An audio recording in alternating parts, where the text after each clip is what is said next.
자, 사기 피해를 당했으면은 일단 답답하고 정말 미칠 지경이죠.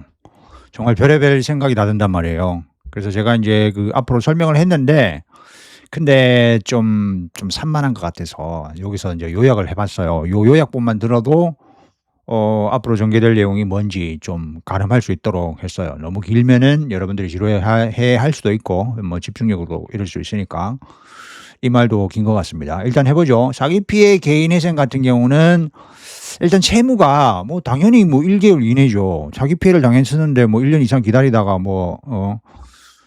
조치를 취하는 경우 없잖아요. 사기 피해를 당했으면 바로 법률사무소 저한테 법무사한테 연락을 해서 어떻게 해야 되느냐, 어떤 것이 가장 좋은 방법이냐 그걸 안내받는 게 가장 좋습니다. 왜냐하면은 사기 피해를 당했으면은 1차 사기 피해를 당했으면 가장 조심해야 될 게 2차 사기 피해예요. 그 2차 사기 피해는 거기 정말 있는 사람한테 당해요. 고소를 할 수도 없어. 어. 필요 없는 일을 시킨단 말이에요. 그럼 말하면 병원에 갔는데 중증에 걸려 가지고 죽을 병에 비슷하게 걸려 가지고 갔는데 쓸데없는 이게 치료를 처치를 해 놓고 요구를 해. 그러면은 이게 쓸데없는 것이라는 걸 입증하기 위해서는 상당히 어렵죠. 그런 거 마찬가지예요. 일단 사기 피해라는 것은 어떻게든지 누가 봐도 '저건 사기 피해다.' 이렇게 알 수가 있는데 2 차적으로 법률사무소에 갔더니 필요 없는 요기 있죠. 필요 없는 가압류, 그다음 필요 없는 고액의 형사 고소. 근데 인제 고소장 작성하는데 몇백만 원을 들인다든지 이런 경우가 있을 수가 있어요. 음. 그래서 아니면 또 민사 소송을 해라. 예. 그래서 여기 있노 가압류를 해라. 필요 없는. 피해자가 엄청나게 많은데 몇백 명인데 가압류를 받아 소용이 없단 말이에요. 그래서 이런 곳에서 돈을 많이 소비를 할 수가 있어요.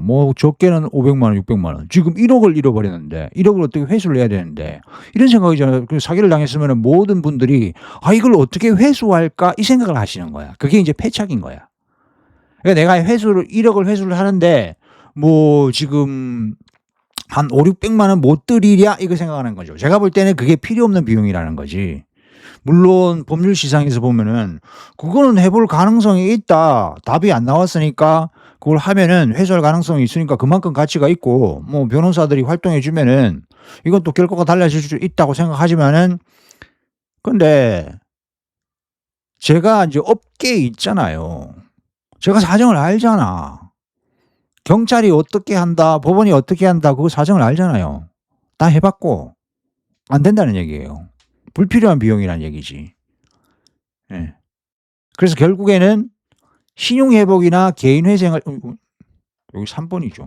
3 번, 오타, 4 번. 오타는 못 참지. 신용 회복이나 개인 회생을 생각해야 되는데 요 신용 회복은 요런 요건이 있고 개인 회생을 하면은 특히 요걸 조심해야 돼요. 이게 재산을 조심해야 된다는 거예요.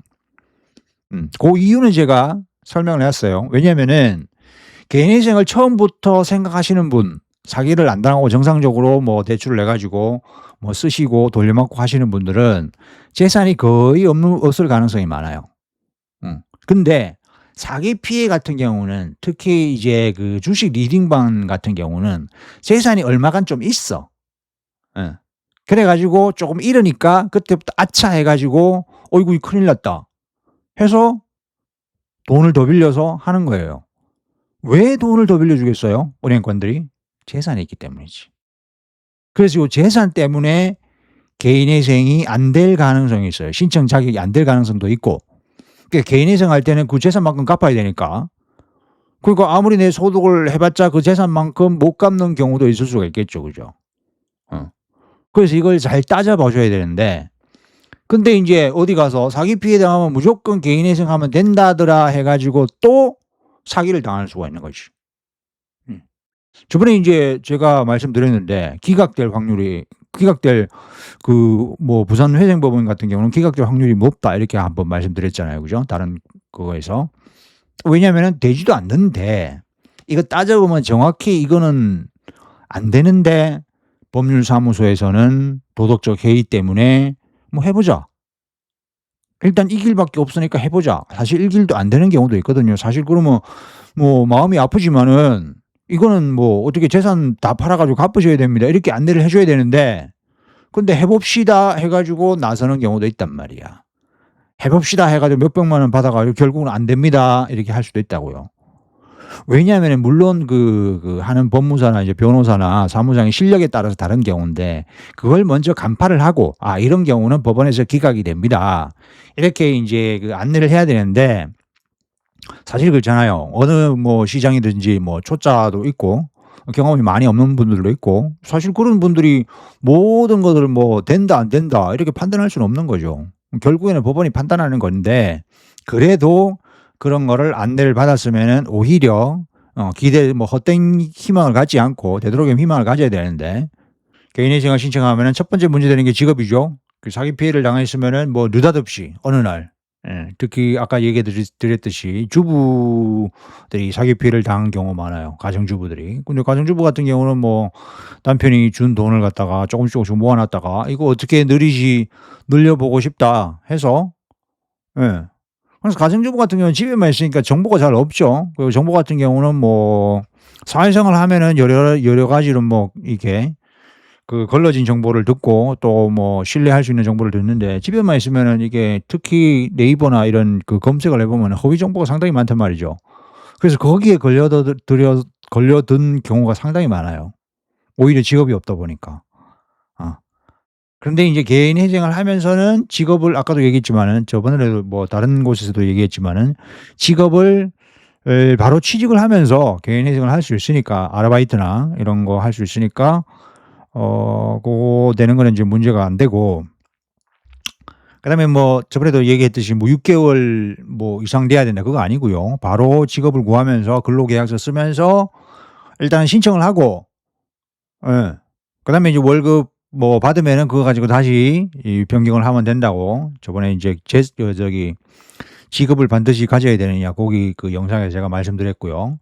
그다음에 인제 재산이 가장 문제가 된다 했잖아요. 이것이 인제 가로막는 개인 회생을 할 수 있는지 없는지 그걸 따질 수 있는 그건데, 뭐 예를 들어서 뭐 얘기를 한다 해서 별로 필요 없는 것 같고, 그래서 여기서 말씀드리고 싶은 거는 뭐냐면은, 일단 사기를 당하면은 뭐 찾아보니까 "재산을 처분해도 된다더라." 절대 안 됩니다. 어. 그래서 일단 내 명의로 내 통장에 들어있는 재산은 무조건 본인 거예요. 이게 뭐 내가 맡아뒀다, 내가 뭐 증여받았다, 아니야 증여는 뭐 그거니까, 내가 뭐 명의신탁했다, 특히 부동산 같은 경우는 뭐 명의신탁했다, 내 돈으로 산 게 아니다, 그래서 내 게 아니다, 이런 게 전혀 안 통하거든요. 음. 그렇기 때문에 지금 내가 뭐 재산을 일단은 뭐 그것도 일단 안 통하고, 그다음에 이걸 갖다가 내가 처분한 다음에 뭐 사실은 대출금이 1억 인데 보시피싱을 다 당했어. 예. 아니면 뭐 사기를 다 당했어. 근데 내 재산이 그게 있어. 예. 아파트가 하나 있어. 근데 그 아파트 시가가 3억 정도 하는데 거기에 근저당이 1억이 잡혀 있어. 그러면 시가가 이 2억 이잖아요. 그죠? 2억 에다가 요게 내게 지금 대출 채무가 1억 이니까. 근데 사회적으로 보면은 뭐 법적으로 제도적으로 보면은 "이 2 억을 팔아서 갚아라. 이게 그 채무자 재산이 아니냐." 이렇게 생각하잖아요. 근데 지금 심정은 어때요? 이 팔면은 이게 진짜 뭐 신혼 때 마련한, 어렵게 마련한 재산인데 이걸 팔아 버리면은 일단 이혼을 당한다, 일단 뭐 가족들로부터 생매장을 당한다, 일단 뭐 어디든지 간에 뭐 낯을 들고 살 수 없다. 이렇게 돼 가지고 이걸 팔아 버리고 어떻게 할 수가 없느냐? 안 된다는 얘기죠. 아쉽지만 정말 저기 진짜 어떻게 방법이 없어요. 예. 그럼 여기서 생각하는 게 '이혼을 하면 되지 않나.' 생각하거든요. 그럼 이혼을 한다고 칩시다. 물론 이것도 나중에 제가 인제 한번 다른 테마로 얘기하겠는데 여기서 얘기하면은 길죠. 그래서 생각할 수 있는 게 이제 이혼이에요. 뭐 남편이 그랬다? 그럼 아내한테 털어 놓고, 만약에 또 뭐 아내가 그랬다? 그럼 남편한테 털어 놓고 "우리 이혼합시다. 그리고 재산을 반으로 줄입시다." 물론 이렇게 할 수도 있어요. 그리고 뭐 다른 테마에서 뭐 이게 상세히 한번 얘기 드리겠지만, 만약에 근데 이혼을 해도 그 재산 분할로 제가 볼 때는 뭐 그 잘못은 아니거든요. 그러니까 뭐 토론을 상의를 하지 않는 게 잘못이었지만은, 그러면은 그 남편한테 잘못했으니까 그 2 억을 다 줘 버리고 남편한테 그 아파트를 이전을 해 주고 그다음에 나는 무일푼이 돼서 1억 채무를 갚으면 되느냐? 안 된단 말이에요, 그때서는. 물론 정말 뭐 위장 이혼이 아니고, 뭐 위장 이혼이나 이혼이나 똑같은데 뭐 다른 테마에서 바로 제가 이 테마 말고 다음 동영상에서 얘기를 드리겠는데, 위장 이혼이나 이혼이나 똑같은 거거든요. 위장이 어디 있어요. 일단 이혼 서류에 도장을 찍으면은 그거는 이혼이에요, 그냥. 본인들의 생각은 어떠든지 간에. 근데 그 타당하게 뭐 절반을 줘야 되는 거죠. 예. 절반을 이렇게 나누지 않고 일방적으로 다 줘 버린다, 자기 재산을. 그러면은 그거를 채권자들 빚을 갚아야 될 거를 자기가 임의로 이혼해 가지고 넘겨 버린 거잖아요. 그래도 안 된다는 거예요, 그게. 그래서 극단적으로 그렇게 생각하시는 분이 있는데, 그래서 "사기를 일단 당했다." 이러면은 '재산을 어떻게 감추든가 처분하든가 이걸 어떻게 해 가지고 해 볼까.' 하는 생각을 많이 하시고 돌이킬 수 없는 선택을 한번 해 버리는 경우도 있어요. 그걸 임의로 판단하면 절대 안 된다. 어떻게든지 법무사한테, 특히 저한테 연락을 해서 상의를 해서 어떻게 하는지, 어떻게 하는 게 지금 가장 최적의 방법인지를 안내를 받으셔서 어떻게 해야 된다, 요거를 말씀드리고 싶습니다. 보이스피싱이나 리딩바이나 투자 사기를 당하면은 자기가 재산이 좀 있잖아요. 재산이 좀 있고 정상적인 생활을 하실 경우가 상당히 많아요. 그 여윳돈이 좀 있으니까 '여윳돈을 어디 좀 투자를 해서 목돈을 늘려 볼까.' 이런 생각을 하시는 거야. 그러니까 아까도 얘기했지만은 일단 그 개인회생을 생각을 하고 대출 채무가 점점점점점 증가하시는 분은 재산을 소진을 다해 재산이 없는데, 그런 분들은 자연스럽게 이제 개인회생을 할 수가 있는데, 느닷없이 어느 날 '좀 해 볼까? 재산 좀 있고 뭐 이게 좀 예금 좀 있고.' 예금도 적당히 있으니까 문제죠. 한 2-3천만 원 있고 이걸 굴려서 '뭔가 해 볼까?' 이러면은 보이스피싱 투자 유도형에 당하기 쉽죠. 원금의 몇 퍼센트를 준다더라. 그거 다른 시중은행에 여기 맡겨 놓으면은 2-3 배를 준다더라. 그리고 금감원에서 안전하다더라. 그래서 금감원에 전화해 보니까 벌써 폰이 해킹이 당해 가지고 금감원도 전화하니까 그놈 그 범죄자 집단으로 연결되는 거죠. 안전합니다. 음. 그리고 이 번호가 보이스피싱 전화번호인지 아닌지 이게 검찰 이런 거 연결해 보니까 아니래. 예. 그러니까 당하는 거죠, 여기에. 그리고 협박형. 협박도 마찬가지죠. 어느 날 느닷없이 당하잖아요. 예. 그러니까 이것도 재산이 있을 가능성이 많아요. 그러니까 재산을 빼다가 이제 거기다 주잖아요, 그죠? 근데 그것도 오히려 보면 대출 채무면 괜찮아. 대출 채무면 어떻게든 좀 맞춰 가지고 요러 재산 이거 맞춰 가지고 그 개인회생이나 여기 신용회복 할 수 있는 가능성이 많은데 자기 목돈이야. 그러면 어떻게 할 수 있는 방법이 없어요. 그러면 사실 아까도 얘기했던 형사소송이나 민사소송을 제기할 수 있는데, 형사고소 같은 경우는 다들 알잖아요, 그죠? 안 잡혀요. 잡을 수가 없어. 민사소송도 가해자가 특정이 안 되니까, 아니 또는 피해자가 다수니까 어떻게 할 수 있는 게 없어요. 음. 그래서 이게 참 사기를 당하면은, 특히 리딩방 같은 경우도 마찬가지죠. 사기를 당하면은 회생이나 신용회복이 어려울 경우가 많다. 그래서 그걸 갖다 조심해야 된다. 예.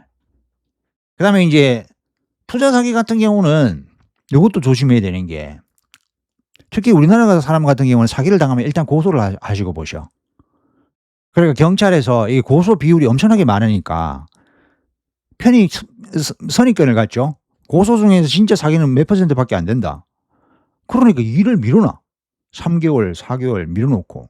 그리고 일단 보이스피싱 주식 리딩방에다 당했습니다 이러면은 일단 '아 이거 사기라는 가능성이 많다.' 특히 보이스피싱 같은 경우는 100% 사기다 이렇게 보고 인제 이게 사건 접수를 하긴 하는데, 경찰들은 이렇게 얘기한단 말이죠. "이거 못 잡습니다. 다른 제도를 한번 생각해 보세요." 이렇게 안내를 한단 말이죠. 주식 리딩바 같은 경우도 마찬가지예요. 어. 그다음에 이제 투자 사기 같은 경우는 이거는 거의 절반이란 말이죠. 사기일 가능성과 민사상 정상적인 거래로 될 가능성. 그래서 이 사기치는 놈들이 한두 번 해본 놈들이 아니야. 그래서 사기로 의심을 안 받기 위해서 여러 가지 방책을 강구해 놓는단 말이죠. 그래서 그걸 다 뚫고 이게 사기라는 걸 입증해야 되는데 그게 상당히 어려워요. 그래서 여기서는 사기 입증이 중요해요. 이걸 왜 했지? 그래서 사기 입증이 안 되면은 어떻게 되느냐? 사기 입증이 안 되고 일단 내가 대출해서 투자를 했어. 그럼 정상적인 투자야. 그럼 어떻게 되느냐? 그 투자금을 재산으로 잡아라 그래요. 내가 잃은 게 아니고 그 사람한테 받을 가능성이 있다는 얘기죠. 그 채권도 재산으로 잡혀요. 그러니까 사기를 당했다 이렇게 하면 어떻게 돼요? 일단 고소를 하니까 안 돼요. 이렇게 하면은 큰일 난 거죠. 그러니까 민사상 거래로 되면은 이거는 회생이 안 되는 거예요. 그래서 고소장을 적을 때 피해 경우를 상세히 적어 가지고 어떻게든지 그래서 그 사기를 당했다라는 거를 입증을 해야 돼요. 우리나라 같은 경우는 뭐 장윤기 사건이나 뭐 살인 사건이나 그 뭐 변사체가 발견됐다 이러면 득달까지 달려서 피해자의 뭐 고소가 없다든지 뭐 유족이 있다든지 해도 막 이렇게 막 그 뭐 한강의 반을 찾는 그 정신으로 그 수사를 하는데 특히 사기 피해 같은 경우는 그렇게 생각하죠, 일반인들은. 내가 피해를 호소했으니까 범죄를 당했다고 이렇게 하면은 알아서 수사를 해 줘야 되지 않느냐. 그러면은 우리나라 경찰이 한 3,000만 정도 돼야 되겠죠. 그렇지 않는단 말이죠. 엄청난 사건이 많고 그러면은 사기 사건 같은 경우는 특히나 피해자가 입증을 거의 다 해야 돼요.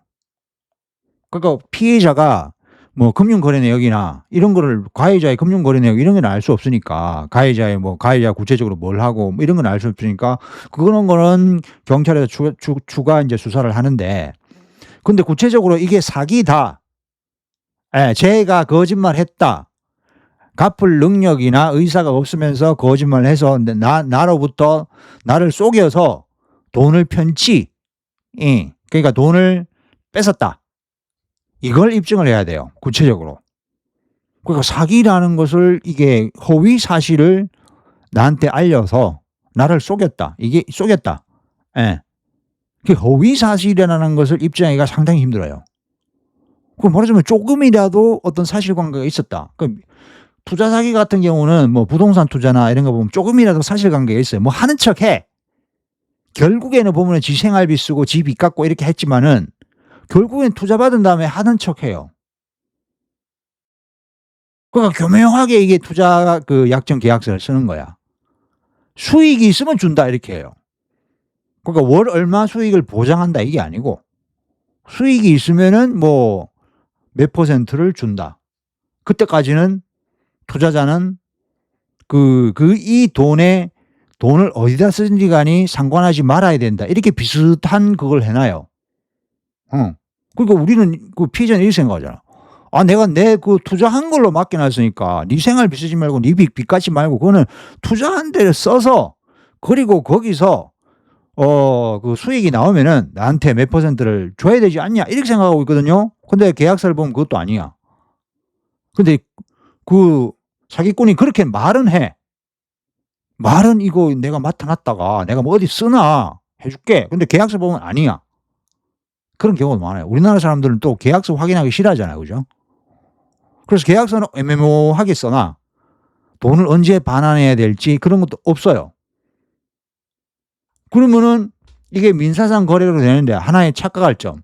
그러면은 그거 민사소송 해 가지고 반환소송하면 하면 안 돼요? 안 돼요. 될 것 같죠? 왜냐하면 언제 돌려준다 이게 없어. 그럼 내가 계약을 해지하고 달라 할 수 있는데 계약을 해지할 권리가 있느냐? 그거는 또 따져봐야 돼. 없는 경우가 많아요. 왜냐하면 언제 사업을 해서 무슨 사업을 해서 그걸 갖다가 인제 무슨 사업을 했고 실패했고 뭐 돌려줄 가망성이 없고 이런 거를 다 입증을 해야 되는데 나쁜 놈인 거는 맞는데 그게 또 입증이 안 돼. 그럼 입증이 되든 안 되든 그러면 법원은 피해자 말만 믿느냐? 그건 아니잖아요. 입증이 또 안 되고 사기인 것도 입증이 안 되고 사기가 아니라는 것도 입증이 안 되고 이러면 어떻게 돼요? 사기가 아닌 거예요. 그래서 어 참 이게 투자 사기로 인제 뭘 한다 이러면 특히 개인회생한다 이러면 조심할 점이 상당히 많아요. 그러니까 아차 하면은 아차해서 이게 안 되면은 안 된단 말이에요. 그러니까 투자 사기다 이러면은 어떻게든지 간에 고소장을 피해 경위를 상세히 적어 가지고 예 그 경찰로 하여금 혐의가 있다 해서 기소 의견으로 검찰로 넘기는 게 가장 중요해요. 그러니까 기소돼 가지고 이놈이 예 처벌을 받는 건 중요하지 않거든요. 처벌을 받아봤자 얘한테는 사기꾼들은 뭐냐면 항상 참 이 사기꾼들이 머리가 비상한 게 나도 참 부러운데 절대 돈이 없어. 어떻게든 빼돌린지 모르겠어요. 그러니까 사기를 당했어요. 그러면은 그놈이 원래 사기꾼인가요? 사기꾼 기질이 있는가요? 예. 이러면은 민사상으로 어떻게 돈 돌려받을 그게 없어요. 그러니까 내가 인제 피해받은 내가 알아서 개인회생하든가 뭐 신용회복하든가 파산하든가 알아서 해야 되는 거야. 민사상, 형사상 아무 소용없어요. 그거 저거 해 준다 해 가지고 사건 위임받으면은 내가 볼 때 그게 또 사기야. 안 되는데. 물론 뭐 형사 고소하고 사기 같은 경우는 이제 형사 고소하고 민사 고소하고 같이 가야 되거든요. 그러니까 형사 고소한 요런 그 고소장이나 요런 기소한 의견이나 그 수사한 것들이 민사 소송에서 사기를 입증하는 데 가장 유력한 증거란 말이에요. 그 희한하게 법리적으로는 민사소송, 형사소송 따로따로고 뭐 증거도 따로따로 이렇게 판사들이 얘기하고 교과서에도 그렇게 써 있거든요. 근데 해 보면은 실제로 해 보면은 민사소송의 판사들은 뭘 기다리냐면은 형사 고소에서 요 자료를 기다려요. 고소장만 중요한 게 아니라 형사가 인제 경찰이 수사해 가지고 얘가 가해자다, 사기꾼이다. 고걸 입증한 자료가 중요해요. 그 자료가 있으면은 민사소송에서 원고가 피해자가 승소를 하고 그 자료가 없으면 1 년이고 2 년이고 그 자료가 나올 때까지 기다려요. 어. 그렇게 되니까 인제 문제가 되는 거죠. 그리고 판결을 받아서 예 일단 뭐 가압류 같은 경우는 사기꾼이 돈이 돈 뭐 통장에 가압류를 할 수 있는데 걔네들은 다 대비한단 말이야. 지 통장 없어. 지 폰 아니야. 그래서 사기꾼 이게 뭐 대비하려면 사실은 네 통장을 쓰는지 네 폰을 쓰는지 네 주소에 말하면 자기 주소에 임차 보증금이 있는지 뭐 결혼을 했는지 직업은 있는지 이걸 확인해야 되는데 이걸 확인 안 하신단 말이죠. 그것만 있으면 사기꾼이 아닐 확률이 높거든요. 근데 그게 다 없다. 완벽히 사기꾼이야. 그런 거 돈 빌려주면 안 되는데 이상하게 그런 걸 돈 빌려주시는 분이 많단 말이죠. 그래서 아까 요 투자 사기 여기 얘기하려고 그랬는데 예. 투자 사기는 어쨌든 고소장을 상세히 적어야지만이 그거다. 그래서 저 같은 경우는 고소장을 상세히 적어서 어떻게든지 기소가 되도록 해 드리는데 절대 소설을 쓰면 안 된다. 소설을 쓰면 구체적으로 그러니까 제가 고소장을 적을 때는 무슨 생각으로 하냐면 수사하는 기분으로 해요. 최대한. 음. 그러니까 뭐 네이버에 검색할 수 있는 뭐 업체 검색 정보나 뭐 그 사람에 대한 재산 정보나 최대한 이게 활용할 수 있는 거 다 활용해서 그 사기꾼이 말한 것이 "이거는 허위다. 절대 이거는 상식적으로 있을 수 없는 일이다. 그리고 그걸 믿고 피해자가 돈을 줬다. 달리 줄 이유는 하나도 없다." 이런 거를 명확하게 써야 되고 정확하게 써야 돼요. 그다음에 인제 아까 요 얘기하고 싶은 주식 리딩본 같은 경우는 주식 투자하고 비슷한 거죠. 그래서 저게 진짜 사기인지 아닌지는 판단이 좀 잘 안 가요. 진실한 경우도 뭐 정보를 제공해서 주식 리딩본 같은 경우는 희한하게 이놈들이 거짓 정보면서 진실한 정보를 약간 섞기도 하고 업체 등록을 해 놓기도 하고 뭔가 하는 척하고 이게 수수료도 받고 뭔가 그게 집단적으로 해서 이게 있단 말이에요. 예. 그리고 사실 또 좀 그런 게 주식 투자 같은 경우는 어때요? 전체적으로 보면 국가적으로 보면 내가 사기인데 주식 투자해서 돈을 벌어야 되잖아요. 그거 투자잖아요. 투자의 기본은 뭐죠? 돈을 버는 거잖아. 근데 주식 투자해서 돈 버는 사람 봤어요? 물론 요즘 뭐 장이 좋다 이렇게 하지만 돈 버는 사람 없어요. 그리고 주식 투자의 정보라면 이 정보가 100% 맞나요? 그 맞는지 안 맞는지 누가 판단해요? 그 맞는 정보로 했으면은 그 맞는 정보면은 진짜 돈을 다 따야 되잖아요. 그러면 사실 그 기관 투자자들, 전문 투자자들이 뭔 말 했다. 그럼 그 정보가 맞나요? 안 맞죠. 그게 맞으면은 그 사람들 뭐 떼돈 버려요? 그러니까 이런 사람들은 어때요? 이런 사람들이 비슷하게 그 말을 해 가지고 투자를 유도해. 그러면은 그 투자한 사람들 100% 피해자라고 볼 수 있나요? 그러니까 로이드 증권가에서 제 친구들이 인제 저는 경제학과도 나왔고 법학과도 나왔는데 제 친구들이 그 저기 여의도 증권가 거기 많단 말이에요. 아 지금 나이가 많아서 뭐 퇴직도 다 하고 지금 뭐 지점장도 하고 이런 사람도 있는데 예. 근데 그런 말하자면은 거기 전문가 뭐 전문 투자자 이런 직원들한테 해도 잃잖아요, 돈을. 그래 가지고 뭐 소송하고 막 이런 경우도 많아요. 그러니까 원금 보장령도 있고 원금 잃어도 괜찮은데 수익을 괜찮게 달라. 그러면 그런 사람들이 가지고 있는 정보들은 100% 맞아요. 100% 맞은 정보야. 그러면은 거기서 투자자들한테 의뢰인한테 "아 이런 정보가 있으니까 이렇게 투자하겠습니다." 예. 그럼 투자 잃었어. 그럼 그게 사기예요? 아니잖아요. 그러니까 이 주식 리딩반 여기 인간들은 보면은 그런 거를 교묘하게 이용하는 거지. 그러니까 저걸 갖다가 사기로 볼 수도 없고 사기가 아니라고 볼 수도 없고 결국엔 사기인데. 근데 하나의 서비스로 보는 거죠.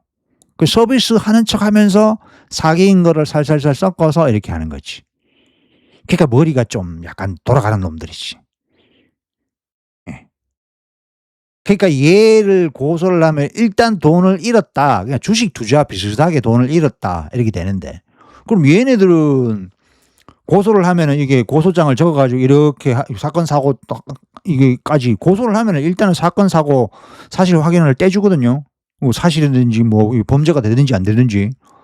그래 가지고 고소를 해도 얘네들이 결국에는 그게 안 된단 말이에요. 기소가 잘 안 된단 말이에요. 예. 또 얘네들이 또 교묘하게 뭐 가명을 쓰고 뭐 실장 이러면서 그 하여튼 폰도 자기 폰이 아니야. 조직적으로 움직이면서 합법을 가장해서 사기로 고소할 거를 대비해서 뭔가 이게 대책을 세워 놓는단 말이죠. 그 사기로 고소하면은 일단 피해자만의 말을 믿을 수는 없잖아. 사 이걸 갖다가 그거 진짜 사기꾼인지 아닌지 해 봐야 되니까. 그러니까 요것도 애매한 면이 있어요. 그래서 결국에는 고소장 이렇게 쓰고 걔네들의 거짓말이 아니면은 "내가 투자를 하지 않았다." 근데 결국에는 걔네들이 돈을 안 돌려주고 이렇게 한다. 이렇게 하면은 뭐 하겠어요. 피해는 맞았는데 돌려받지는 못한단 말이죠.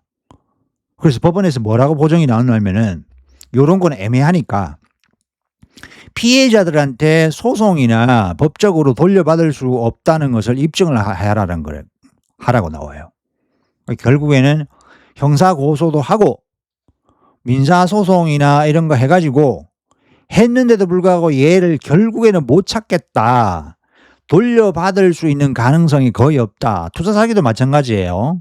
예. 일단 뭐 이게 뭐 했는데 사람이 특정이 안 돼. 그런데 이제 엄밀하게 요구하진 않고 뭐 사실 법무사가 처리하니까 법무사가 조사할 수 있는 범위에서 예.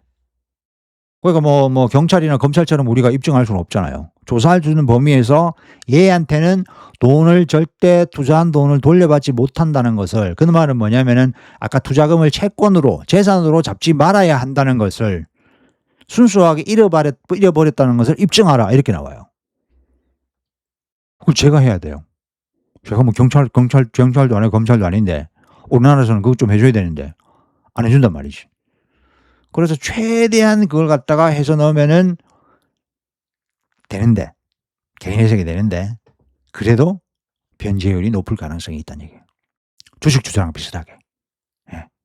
그래서 사실 보이스피싱은 이거는 100% 범죄니까 보이스피싱에 뭐 이자만 나와도 그냥 "알았다." 이렇게 해 주는데 주식 리딩방이나 투자 사기 같은 경우는 요런 포인트를 해야 되니까 상당히 넘어야 될 그게 많다. 그래서 여러분들이 뭐 변호사나 법무사랑 상담을 하신다면은 뭐 저한테 상담하는 게 제일 좋겠죠.